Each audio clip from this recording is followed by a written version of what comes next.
અને આ તરફ પાટણના સાંતલપુરમાં યુજીવીસીએલની ઘોર બેદરકારી સામે આવી। વીજ ફોડ થતા અડધા ગામમાં વીજ ઉપકરણો બળ્યા।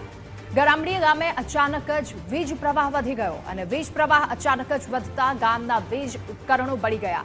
ટીવી, ફ્રીજ, પંખા સહિતના ઉપકરણોમાં ગામમાં લોકોને લાખોનું નુકસાન પહોંચ્યું છે। તો ગ્રામજનોએ સાંતલપુર યુજીવીસીએલના કર્મીઓ પર રોષ પણ ઠાલવ્યો છે, કારણ કે ગ્રામજનોને લાખોનું નુકસાન વેઠવાનો વારો આવ્યો। અચાનક જ વીજ પ્રવાહ વધવાને કારણે આ તમામ વીજ ઉપકરણો બળ્યા છે અને ગ્રામજનોને નુકસાન વેઠવાનો વારો। ટીવી, ફ્રીજ, પંખા સહિતના ઉપકરણોમાં લોકોને લાખોનું નુકસાન પહોંચ્યું છે। વધુ માહિતી મેળવીશું। અખ્તર મંસૂરી આપણી સાથે જોડાયા છે। અખ્તર, પાટણ યુજીવીસીએલની ઘોર બેદરકારી સામે આવી, લોકોને કેટલું નુકસાન અને શું પરિસ્થિતિ? જી, ચોક્કસથી જો વાત કરવામાં આવે તો પાટણના સાંતલપુર તાલુકાના જે ગરામડી ગામ છે તેમાં અચાનક જ વીજ પ્રવાહ જે છે વધવાના કારણે જે વીજ ઉપકરણો છે જે ઘરના અંદર જે અડધા ગામ સુધીના લોકોના જે વીજ ઉપકરણો બળીને ખાક થઈ ગયા છે।